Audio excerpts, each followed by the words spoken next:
nervous from the first time, almost like you want to throw up. Oh, you know, honestly, the first time I ever had to stand up to anybody was like ninth grade. We had to do a speech. And just to tell you how hard it was so shocked. I got up to give my little report on a first speech in ninth grade English. I wake up in the teacher and everybody's like, I'm like,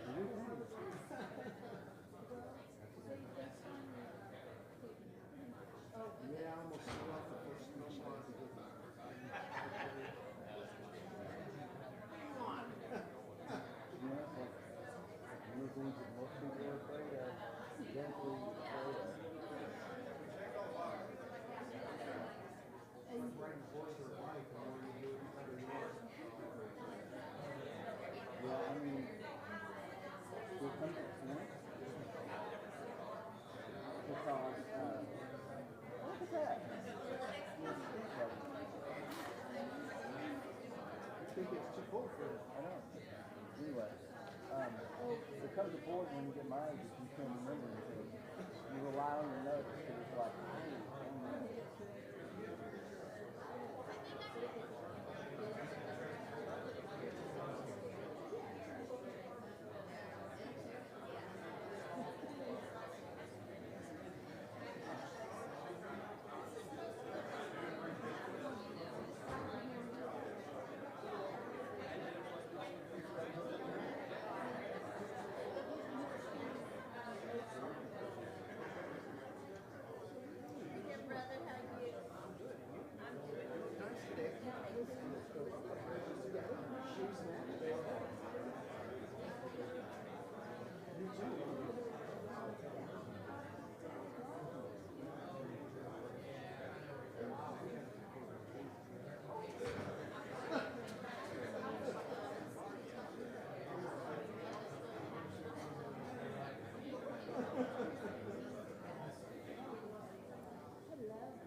That wireless makes it work well.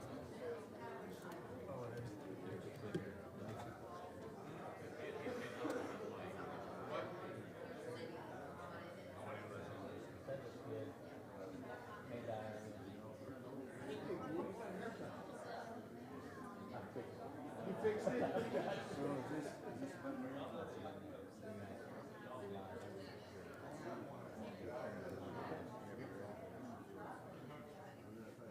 right?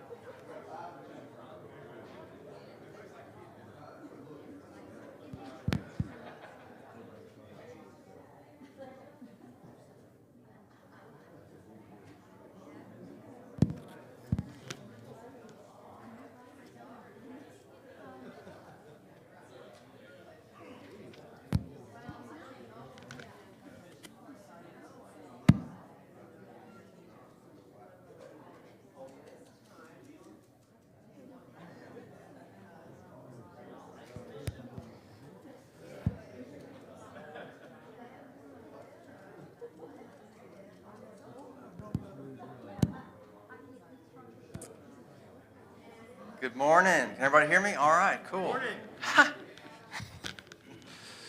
Seeing familiar faces I hadn't. Kind of good to be here. Just so you understand, this is our 25th anniversary. It's really good to have all the old and new faces here. And supposedly we're going to have a lot more coming. Some have texted me that they're going to be here that I would have never dreamed that are going to be here. So I hope they make it because of the weather and all that kind of stuff. But before we get started, let's have a word of prayer. Holy Father, we thank you for The people that came together. to form National Park. But We know for a lot of us that were there at the beginning, it was hard. It was scary. We were walking out on a limb and not sure if we were like cutting the thing off. We thank you for protecting us and seeing us through hardships, seeing us through trial, and giving us the mission to reach out to this community, Lord, and to make a difference. We give all praise to you. We thank you for all that you've done for us through the years. We pray, Lord, that you would be with this congregation and see it through the next 25, just smoking and just doing all your will, Lord. We pray that you would help us in all that we do, that we always choose your will, and you'll bless us for taking that path. It's in Jesus' name we pray. Amen. Yes. Can you move this way a little bit? Thank you. Okay. All right. So I just kind of pulled together some stuff, and it's just kind of a hodgepodge, and I hope it works. we actually met. On January 9th, 1999, at the house of Mike Goings to just have a planning meeting to see if we, wanted to pursue this and go through with this and everything. And That was one of the things when Mike and I first talked about this. Well, let me go back a bit. The way this kind of happened is we were having a Christmas party. I taught the fellowship room class, Sunday school, and we were having a fellowship party, but a Christmas party at Kay Hampton's. And I remember Wayne Freeman coming up to me and saying something about, we need to start a church, whatever. And I thought, man, if Wayne's ready, everybody's ready, I just thought Wayne was like more the conservative, and I guess I didn't know Wayne that well, but whatever. But so we all decided, hey, let's see if you're interested in doing this.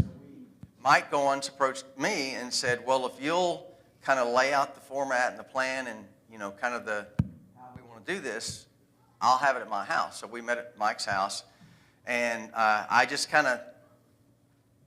put out there my dreams and what I always envisioned and what I'd like a church to be, expecting it to be shot down. And honestly, most of it we kind of went with. Maybe just people knowing better, but that's kind of what we did. We actually met for the first time January 17th, 1999, at the Quapaw Community Center. Now, it has always been throughout history the Women's Y. That's what it was, and it became a community center. And it was open for us to rent, and we rented it for a month. And we met there the first Sunday, that January 17th. But one of the real things about it is we could only have it during this one little window to meet for the first time between 1 o'clock and 3 o'clock in the afternoon. Not your, peak assembly times for most churches in the city and things like that. So we met at 1 o'clock, but because we, we're used to getting up and going to church on, Sunday morning, we thought, well, we'll have a planning session. So we met at a Mexican restaurant that used to be where Mr. Gaddy's, if anybody remembers where Mr. Gaddy's, the pizza place is, where kids would go play games and you get tickets and trade in for trash that you wouldn't even, anyway.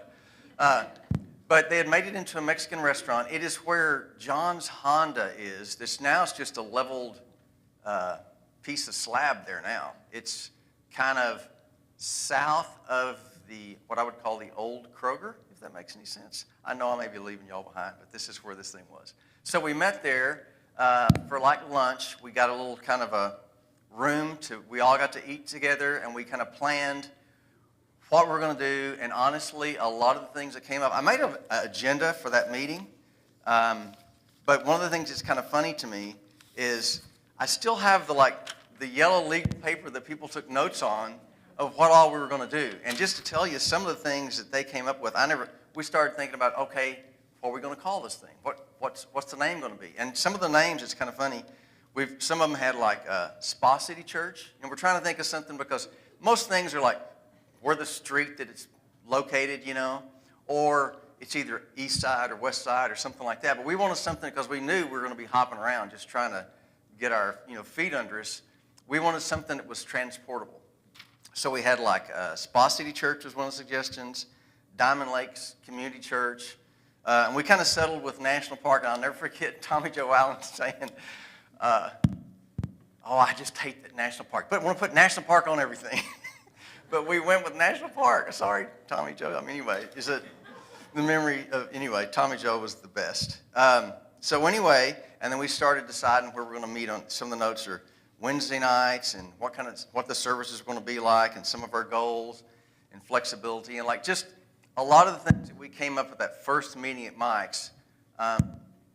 We wanted to be, first of all and foremost, is we wanted to reach out to the unchurched. That was like our number one mission. Because honestly, where we were going, it was a wonderful congregation. I invested 12 years with all those members, loved them dearly. But it was kind of one of those things where it seems like someone placed membership every Sunday, but we weren't growing. It's like they were going out the back door as soon as they're going the front door. And this is just the way we are. I don't know if I'm really trying to be negative or positive, whatever, but it's just kind of the way if you're in the Church of the Christ, the way it's always been, is that, if you were Baptist or Methodist or Presbyterian or whatever, if something happened and you didn't like the way things are going or whatever, you just went to another one across town, and it didn't matter if it was Baptist or Methodist, it just really didn't matter. But if you're Church of Christ and you weren't going to go to some other brand, you just sat home, you just didn't go to church. And that may be bad the way we've been historically, but that's kind of what happened. So it's like we wanted to reach out to a lot of people that just weren't going to Church of Christ and weren't just going to a Church of Christ anywhere because of who knows what, and to anybody else that we could reach out to, just people that weren't going to church. And, we also know that like just the era we grew up in, people went to church and it was almost frowned upon if you didn't go to church. I remember when I was a kid in the 4th grade. Now, I was one of those families. When my parents and we all moved to South Mississippi, we first went into a little church there, and it wasn't much. It was a narrow and almost kind of a little hateful kind of thing, so we just didn't go. And we'd drive 40 miles into Louisiana and go to church there.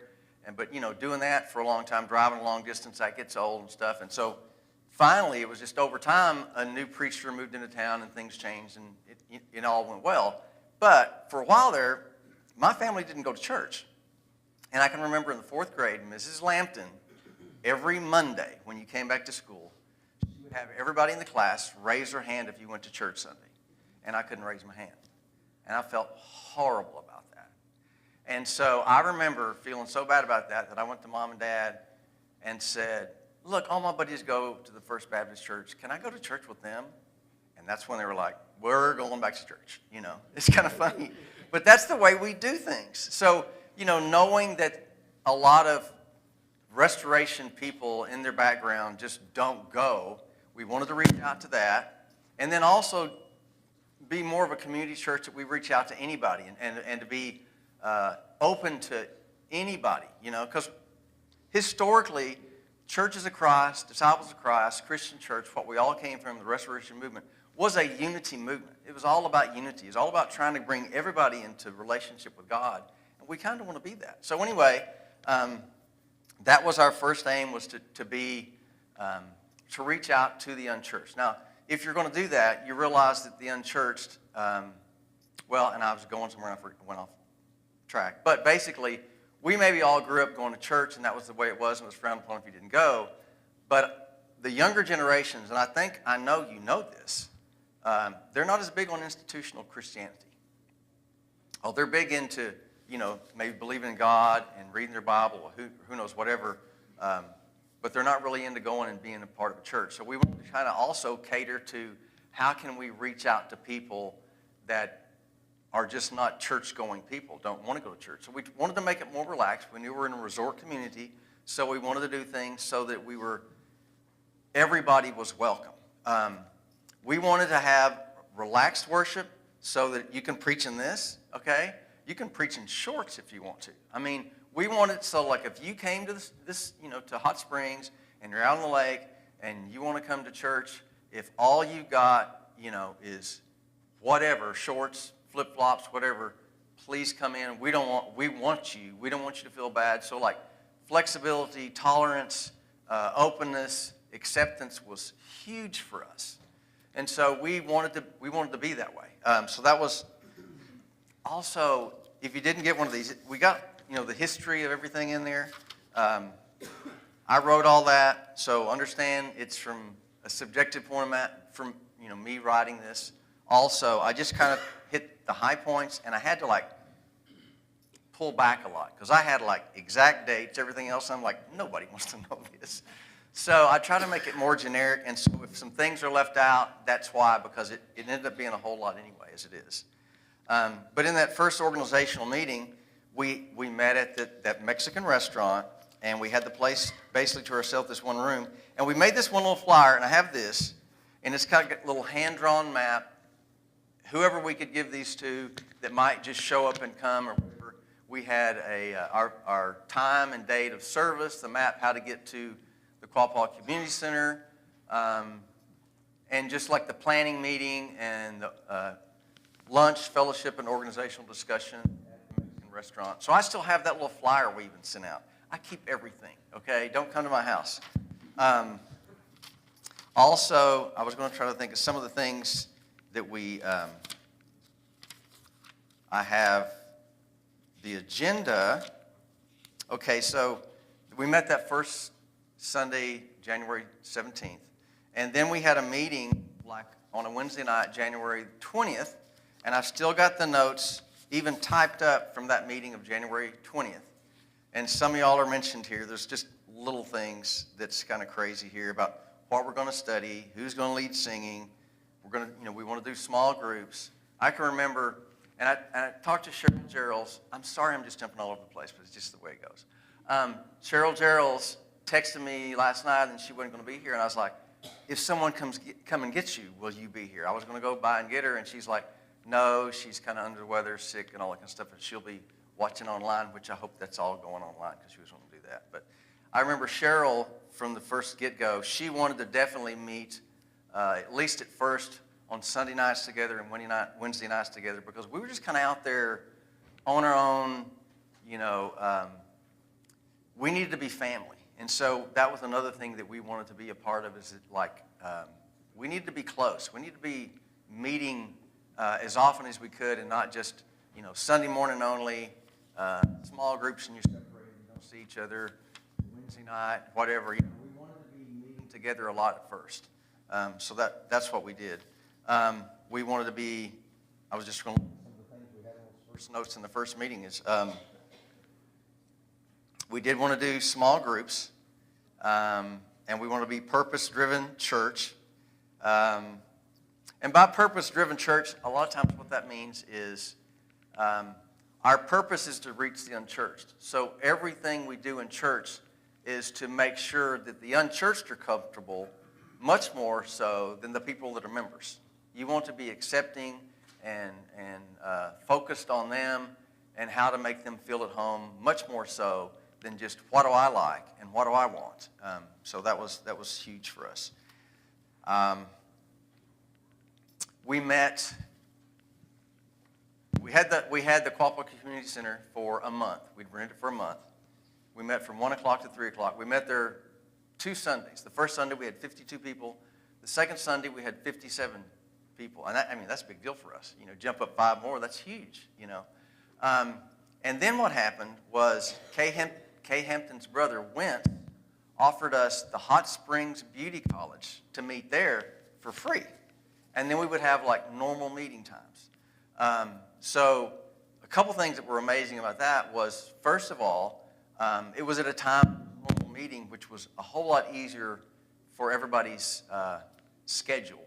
So we jumped on that, and also just because I mean, I was super pumped that it was free. I don't know, so that was a big one for me. So we met at the Hot Springs Beauty College, and that's, I think I've got it written down in there, but I think it's Malvern. It's kind of where the Plasma Center is now. Anyway, that's where the Hot Springs Beauty College was at the time. And we first met there, and these photos are basically, when we first started getting there, we started growing and taking on people that we honestly didn't expect or maybe didn't know, and people we hadn't even met before. So we started taking, Dolores had a Polaroid camera, and we'd take Polaroid shots of people that visited and just who we were, and we had like a little board that we'd tape those on with the name written below them, and so we could learn each other's name because everybody wasn't familiar. So I have a clicker, I think. Oh, sorry. I don't really even know how to do this. Boo's going to hook me up. So basically these, you'll recognize some of these faces, those of y'all have been around. These are just the Polaroids, if we can scroll through the Polaroids, yeah, to see slowly what's going on there. At the Hot Springs Beauty College, one of the things is it had, of course, you know, your little areas where they do the hair washing and the perms and all that kind of stuff. And so in the middle of the place, Roger Maddox had some chairs that he basically helped us by letting us use those, and we would spread those out to meet and have services with the little, you know, chairs that would stack. But the thing was, we always had to like stack them and get them out of the way and put them back in the closet because they had to have school, you know, Monday morning. So we always had to redo everything. Another thing that was kind of like brand new, because we were just, you know, kind of going on the fly. Jay Cheshire back there was our youth director, and it was his idea. So like, this is a legacy that has gone for 25 years. He brought donuts, and he had like a little jar that we would put donations for the donuts in, and the money that went to the donut fund would help fund the activities that the youth would do. So if you're loving the donuts today, Jay Cheshire is the man. He's the one that got that going years ago. And then just kind of through the years, as far as the donuts go, forever, Bobby Hampton did all the donuts just out of that's just what he did. That's Bobby. We took over the orange juice part of it after Cheryl and Hardy kind of stepped down, and we did that for years. And we just bought the orange juice. I remember in an elders meeting years later when we kind of begged off orange juice. The church decided this was important a deal as fellowship and making everybody feel at home and welcome when they come in the door. That's just part of our budget now. But thank you, Jay, for doing that. Genius ideas live on, right? So we were there basically about a month, a little over a month in the Hot Springs Beauty College. And then what happened was the Cock of the Walk property came open, and we went there. Now, you all may not know where the Cock of the Walk property is, but it's right at the lake. The English Muffin. Does anybody know where the English Muffin little breakfast spot is there? So right beside that, right by the water, is where the Cock of the Walk was. Catfish place, that's where they'd take the skillet and flip the cornbread and all that kind of stuff. So that place had been closed for a while. I don't know how long. But we went in there. I remember one of the first things we did is when we went in there, we were going to clean that place up. And we all went in like a Saturday, and we hit it like bare knuckles, hard as we could go. And I remember, you know, most of it was fine, but we got back in that kitchen, and the layers, inches of grease. I can't even begin to tell you, there was no way you could get, we basically just decided just to shut that off, bar it off, and let the rats have it and roaches. There was no cleaning that place. It was unbelievable. And you think I'm kidding about the rats and roaches, but yeah, right there by the lake, it was a deal. You could be having like Sunday school class or worship, and little mouse would come running through or whatever. Yes. Someone this week, and I said, "Well, when did you start National Park?" And they said, "At the rat place." Yes. So see, yeah, definitely. We never went in that kitchen. That kitchen was horrible. Deborah Norfleet was our over education, which meant Sunday school and all that kind of stuff. Here's another thing too, is we didn't originally have like deacons and stuff like that, because it was just everybody doing whatever you kind of thing. And we didn't want it to wear like, oh, the whole discussion of women deacons, blah, blah, blah, all that kind of stuff. So we just had committees and committee chairmen, and we just needed work done, and everybody did it. And that's just the way it went. So you can kind of see from the history there, like when we started doing deacons and secretaries and all that kind of stuff. I tried to put all that down, just kind of how that went. The Cock of the Walk was that was a super cool place for us. Number one, it was very visible. And, people driving right up and down Central Avenue, they knew where that was. Maybe they'd gone to eat there, gotten sick at some point, I don't know. But it was very visible. We could tell people where we were. We had a lot of growth starting there because just more people started coming.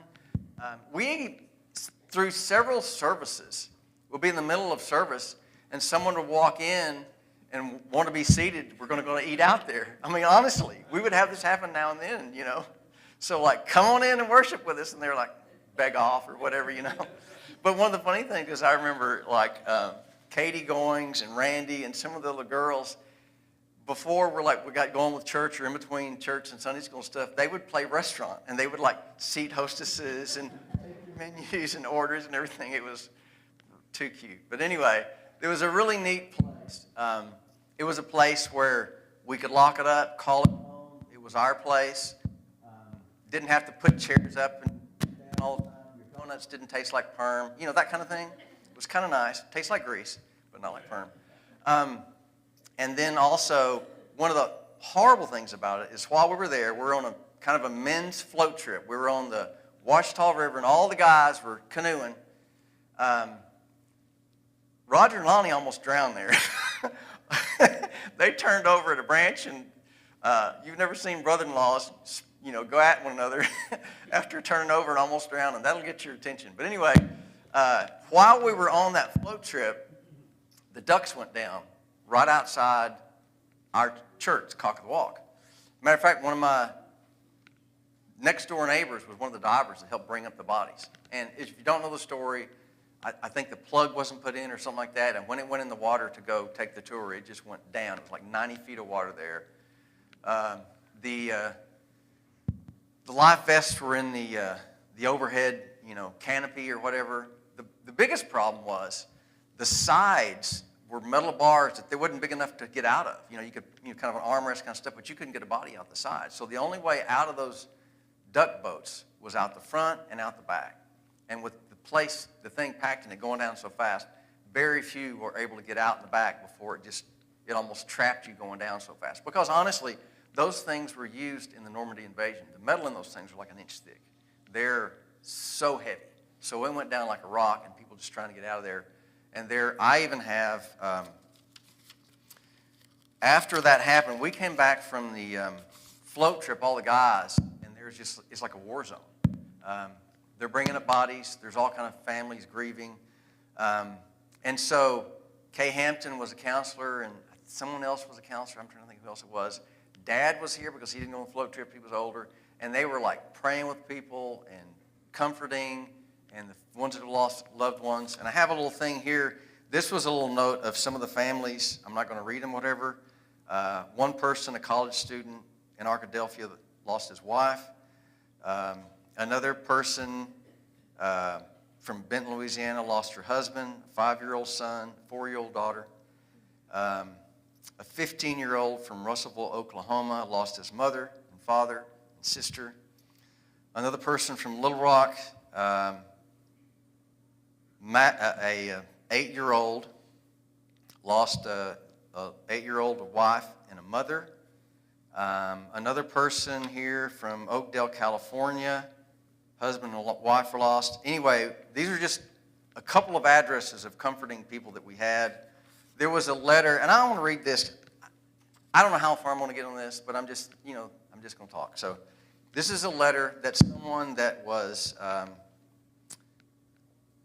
in the accident wrote, and it's basically to the citizens of Hot Springs. It was a letter to the editor. It said, "We would like to use this forum to thank you for all of your assistance following the tragic accident at Lake Hamilton on May 1st, 1999, that claimed the lives of our father, mother, sister, and it goes in their names. The thoughts and prayers of the entire city were appreciated, but there are several we would like to thank separately. For the initial response of Sheriff Larry Seelig and his team from Garland County Sheriff's Department, Joe Sexton and his team from National Park Medical Center, and all the fire departments and their dive rescue teams, we say thanks for running a very professional operation. Thank you for the members of National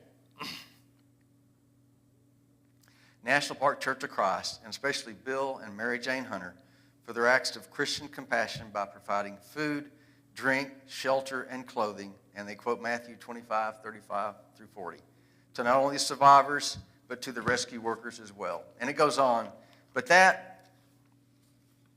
was a horrible thing to live through. And honestly, my next door neighbor that did the diving, wonderful, Abe Smith, he was the last person to bring a body up, and it was an infant. And he and his wife, they just had a dog, didn't have children. That was super, super hard on them. For him to bring back 90 foot down an infant child, it was just devastating. And that was really hard for us to get over. And it was hard for, we did actually have some people that even came back like the next Sunday to just want to see where their family passed and to worship with us. And that was just traumatic. That's one of the bad things, but it was that we did good through that tragedy, which God always is everywhere. He's in all tragedy, so that was just part of it. We were at the Cock of the Walk for about a year, and then they were going to demolish that and build condos, which they did. Beyond that, this was where the Cock of the Walk was basically how you drive to get to those condos now. But that empty spot is where the Cock of the Walk was. We moved, because they were tearing that down, to the Music Mountain Jamboree. And of course, some people just call that the Hillbilly Church or whatever, because it had that hillbilly, goofy guy statue outside, to let you know it was, anyway, that's where we met. And it was a kind of a different place because it was an auditorium with like a stage, curtains, a whole, because they put on a, kind of a comedy, country music show, the whole works. And we met in there for about a year and a half, somewhere in there. And I guess we could, maybe everybody got other stories, but one I remember first is when we were moving in there, there were just all these bolted chairs down like in a movie theater, And he was going to, our understanding was that we could clear all this out, and so we started taking all those chairs up, and then all these studs of these screws were sticking up in the middle of the floor everywhere, and there was no way to get them up, and people were going to really hurt themselves on the thing, so we just started bending them until they broke at the floor level. And he came in while we were doing that, and he threw a fit, the owner. And the reason he was throwing a fit was he still had 2 more performances that he had rented out to do that. And he's like, what am I going to do now? And so we said, well, because we had these kind of padded chairs like this, we said, well, you're welcome to use this. We'll just set all these up so that you can. So once that was kind of settled, he was okay with it, and he had his 2 other performances. But basically, we took all those, movie theater chairs up, broke all those bolts off, and had. We never really used the stage that was behind us because it was just high, and you were like way up here with all the audience down there. So we kind of met with a little kind of music stand like this when we did our sermons and stuff like that. That's another thing I was going to mention. I'm sorry I'm jumping all over the place. But when we first started the church, we wanted to be more like New Testament Christianity churches, whatever. I don't know how much you know about this, but throughout history, especially with the Protestant Reformation, most of church worship throughout history has not been preaching being paramount. Whether it was whoever, it was more of a small group, house setting kind of thing. And it wasn't that you had to have this great preacher that, carried everybody's attention and was just excellent, like Boo is. Boo is amazing. Y'all need to come back if you haven't heard him. But anyway, preaching wasn't paramount. And so we knew that starting out, this may be a hard thing to do. And, we're all have normal jobs. There's no paid ministry, all that kind of stuff. And so we want to make it where it's just usable and easy for anybody to do this. So what we wanted to do is make worship paramount and preaching not as big a deal. We want it to be like maybe 15 minutes max, preferably 10, nothing, just a devotional thought kind of thing, and try to make communion a bigger deal, singing, praise, prayer, all that, because we could swing that. Not everybody can swing getting up and preaching for 30 minutes or however long we think that needs to happen. So it was just supposed to be a little devotional kind of thing. And that's kind of what we did. And so we made out like a schedule where that like almost every man in the congregation that would just give a little devotional thought. And then also we really wanted communion to be a bigger deal, and maybe the speaking portion be bigger there than with the actual preaching kind of thing. So that's what we did a lot, and that's where we really started that big time, because I know at least the first month when they started, they wanted me to preach first because they didn't know they could do all this. And then we started, divvying it up and rotating it. So we're at Music Mountain Jamboree about a year, and I don't know how we're doing on time, but basically, then the owner was wanting to sell the building that we were in, so he made the price of the rent exorbitant, so we had to move somewhere else. And we moved to what is the Church of the Rock, 4818 Park Avenue. It is a geodome. Now, if you know what a geodome is, it's basically just a perfect dome. The interior auditorium was a perfect circle, and the entire roof was just a geodome. I don't know how else to explain. Yes, go ahead. People call that the Turtle Church. Some people call that the Turtle Church. Because that's what it was like, if you can imagine that. So one of the things, that was where we got a little more, I don't know if you call it organized or traditional or whatever, because that's the place where we hired our first minister. That's the first place where we had our first secretary. That's the place where we stopped doing as many rotating the preaching kind of thing, because although things sound really good in theory, and what happens is over time you find out things just don't work as well. So like sometimes someone that was supposed to just do like a little 10-minute devotional, it becomes like nails on a chalkboard and you're just struggling to get through it. That just kind of thing happens. So what they did is we ended up rotating just 3 or 4 or 5, and I think that's in the history too, about the ones that did most of the preaching, because preaching became longer, like normal preaching, and then we rotated, like just 4 or 5 that did that kind of thing. Just a little more,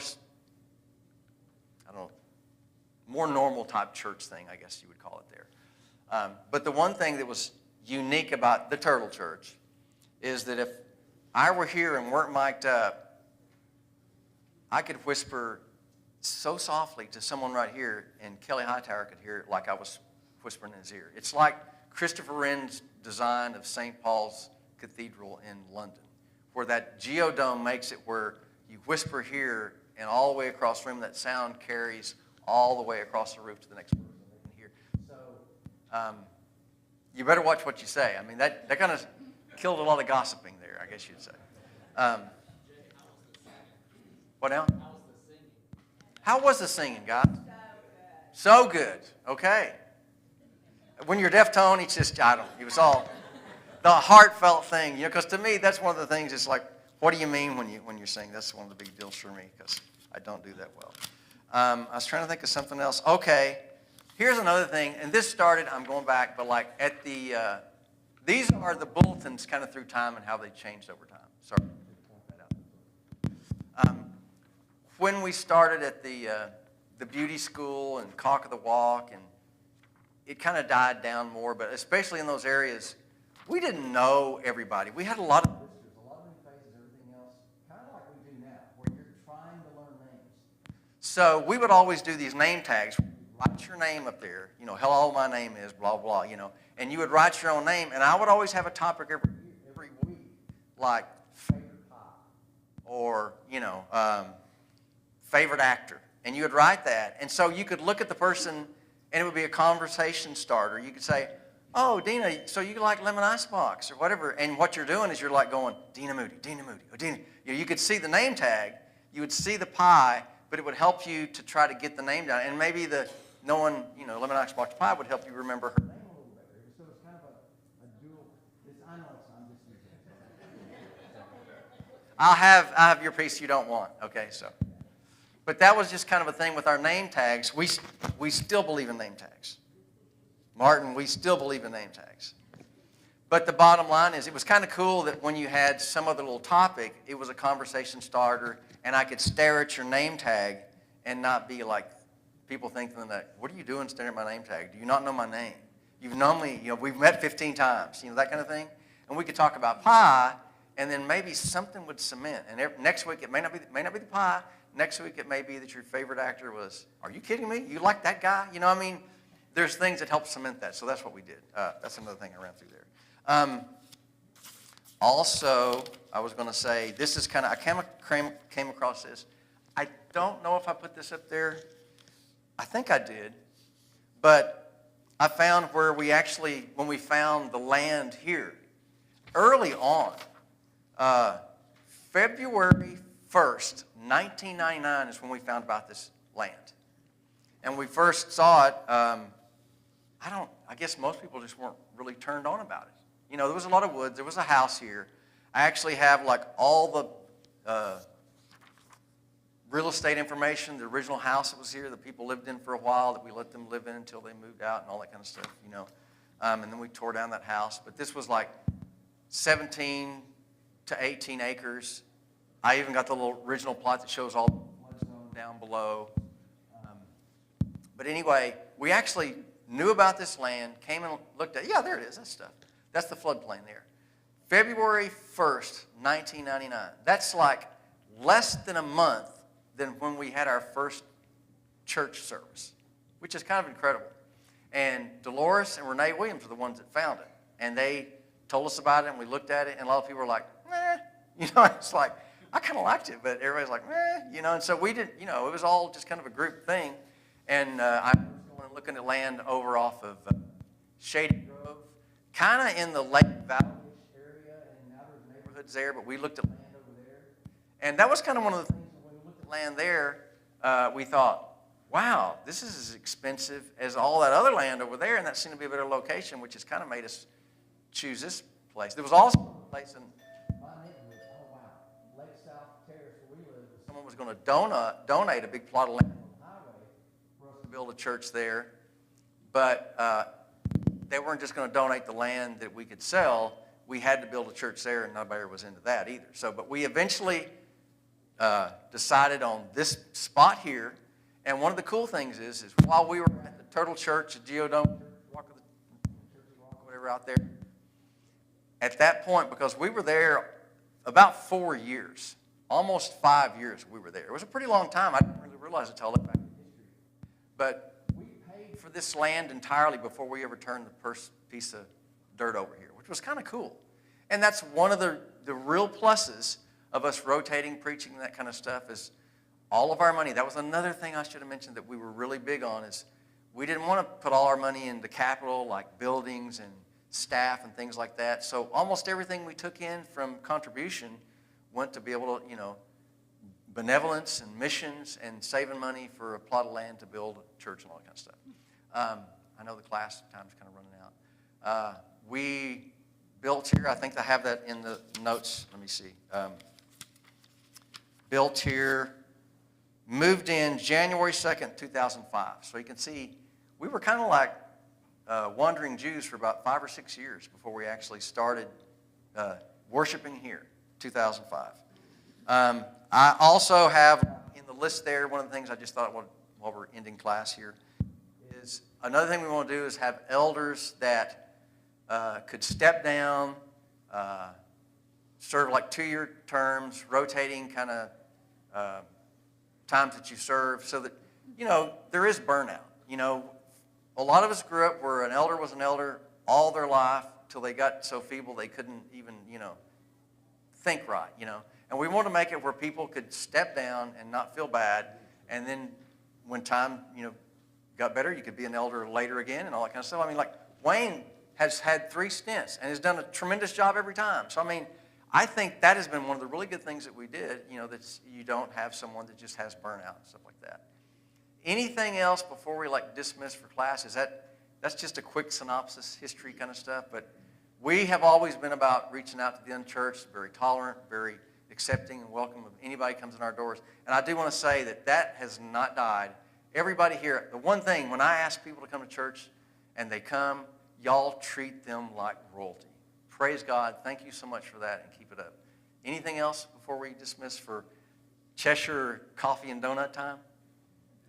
Thank you so much for being here.